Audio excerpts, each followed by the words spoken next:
अब मर्द के रहन चल देख ना माथा गरम हो जाता देख ली बोलैले रहन यार संगतिया या पिकनिक बनैले बड़न जा मुर्गा बनैले बड़न जा आ तनकी पत्थर खा खा बिगले बड़न जा ओहन लोग पिकनिक मनावस जा लेकिन हमारा मर्द के ई एगो आदत खराब ह कि कभी ना बोल सकेला कि हाँ हमारा दुआर पर कुल कचरा न फैलावा जा फैलही के बना तो कहीं दलान पर अस्थिर जगह फैलावा जा है गाड़ी बिया आँच लगी टायर पिघल जाई फाट जाई तो टायर में पैसा लगी कि ना लगी हमार तो एकदम माथा खराब करके रख दिले बड़न आज से न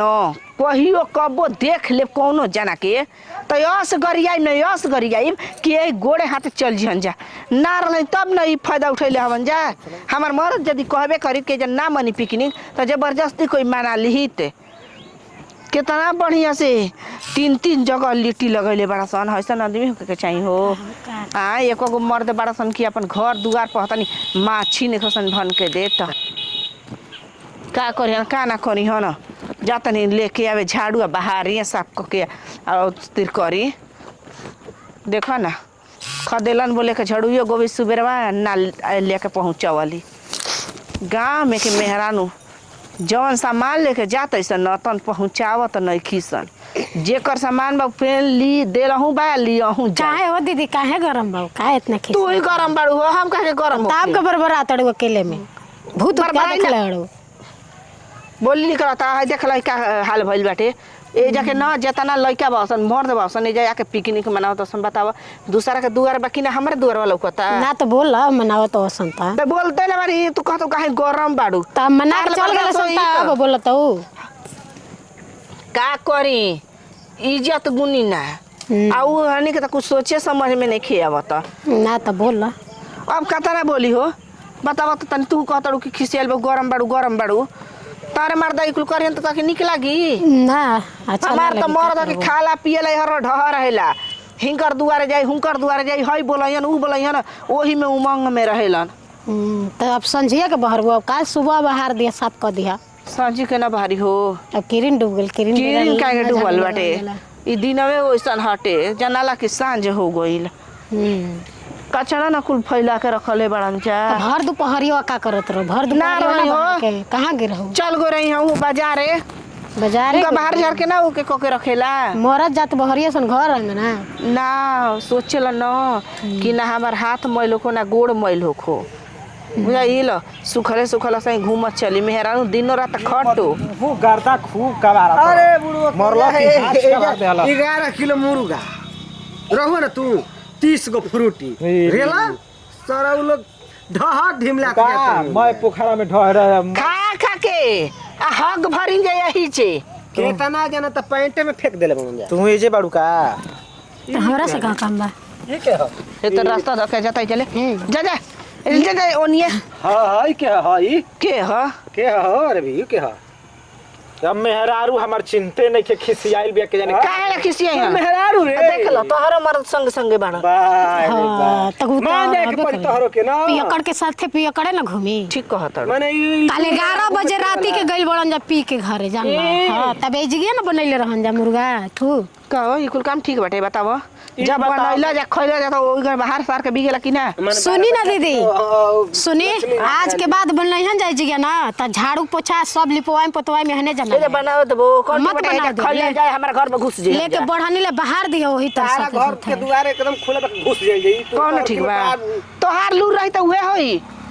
है काली के आइल बा रबिया के ना घूम ए मर्द कैसे बोलत हो पहले तो चोरियो कर ऊपर ले छीना जोरियो जी कर बोलत रहू जी नहीं पोछिया बनता दो पहले कहीं ना देख ल तार मर्द कैसे कहत कि जी कह आ तो धा के झाड़ द बढ़िया से अब डंटा ने हां हां बगल बलगावत तड़ी पहले सीधा साधा जानत रहन जा कि सीधा साधा काम बन लेके जा रहेला ना त आदमी गदहा के माइक पहन जंतरू जब रात के यही है ना मोंगी है ना तार मेहरारू को एकदम खराब मेहरारू बिया ए ई नहीं खराब हमर मेहरारू के बिगाड़त है देखत कि ना बता दे कि का का है इहा के जौन कहन तौने का काम हमरा रखियल निखल भगवान देले आंख ले निखल कहत वो तो सुनते मुंह में उसको मुंह दे हम कहीं की चिढ़ावत नहीं ले चिप ले चिबी का सीखी रात भर गुजैली आ दिन में अपन चुभे खाते एकदम हंसे रहता। हाँ त ई चुभियन हमरा लेके चुभ धो के डाल दे ना तो लगा कूद दे पेटवा में हां अरे गुल्ली धरा बतान हम डंडा धरा लगता धरा होता ना धर ले तड़ू ना एगो त है ना हटावा चुप रहला जा हम धरा ना सीधे चमोड़ दे हमरा जरूरत नहीं है ऐसा आलू के चोखा नहीं के बनल नशा में देख ले ए मदे 1.5 किलो आलू त जियान हो गेल बा जी। देख देखना नासा टूटल बा त कैसे अस्थिर हमारे खातिर आलू मांगा ना तो पैसे नहीं के खत्मे हो गए घरवा के अलुया रखा ए लगा तू दुगो साधु रहमो सन अब मुर्गा देखा। खाए ना रहसन लिट्टी चोखा मने में साधु आ जाता बस ना हां बढ़िया सिखावा तनी रौरा बुद्धि ड्रिंक के मारा तो ये सुनी ना जब राउर मरदे पियावतन खियावतन तो दूसरा के का गाड़ी दे ए त अपना घर से पियावत रही हां तो का लेके पियात तू रही का जान बुझ के घर अरे पार्टी वाला पैसा आइला ना ऐसा ना तो घर में घुस के लपचप करे से कैसे ज्यादा हवा अपना में साल वही में डूबत उतरा तो बस तो आज के बाद हमारे द्वार पर कौन नती लोग आ जाए तो गलम ए मदे तू सारा गाड़ी मत द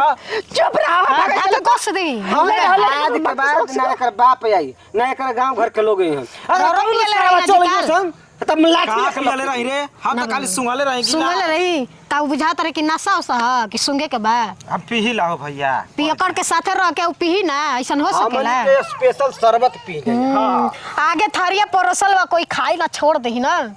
पता ना सिखावत एकर मतलब है कब टेस्ट ले ले बन का टेस्ट मतलब चलो चाय बनाओ तनी पियल जाई अरे नाश्ता करावो इनकरा के के लिए करा के दिन के बाद काहे पाहु लोग रहन जा मजूत रहन जा सावन कुछ मत पियाओ का दर हम जाता नहीं हुड़ दे रौरा के भाई अपने चल चली चल चल कहां तू काला में बाड़ काहे ना अब मेहर हमनी के कहाला में ही हइलाई लेकिन रउवा बई त काहे देखा जा सांझ के टाइम हो गल तू अपना घर जाई अपना घर जा खाना बनावे के समय बाटे माने का हाल हो जब सांझ के टाइम रहला त सबके मरद अपना अपना घरे रहलन त काहे खातिर नहीं जाओ करत रह ये मदद नहीं हाथ पर एकदम देखत दिल बना के आ ऊपर ले कौची त लिख ए देले कई गो छेदा कुल दूसरा के मेहरान के निरेखे में देखे में निक लगता हाथ नहीं रखतनी हाथ से जुड़ा लाट रही तब लोग गोइल निक लगता देखे ज्योति से में निकाल के हाथ देखी ना हम सब बहुत कुछ अच्छा कुल बना के मत तू करो त हमार मर्जी हमार हाथ हम लिखम ना बनो को दाइलो ने देख ला चुप रहो दवाई ना। क्या लिखल बा तहार नाम को ना देख ले तहार नाम लिखल बा आवा तोरा बात बता अरे ऐसन छिनार के कोई नाम लिखवाई ना भगलू तू का बात बतिया दे लोग धर ये अपन उख डाल दी मुंह में अरे बाप रे बाप कहाँ गई अरे बाप रे चमका मार दे चमका देख ले मारे बाप बता ना ए मत मार हमरा सामने ना बाबा भसुर के रिश्ते खत्म छुआ हां हे अपने बात करत त ना छुआती गले लग जे देखल बचाव के चक्कर हां हां गले लगत है का हमरा चलते हमर दीदी के मार देम रहते बाहर दीदी नहीं ना रौरा दुनु आदमी पिए हमरे के कौन काम बसर भाई जाके चल चल जा कहीं और लिट्टी चोखा लगा है वो जहां ए हमरा सामने ना हो चल ये तो के लिट्टी चोखा लगा देते चलो मत दुआरी पर गलतियों करत नहीं या उल्टे थुए करत नहीं देखा हो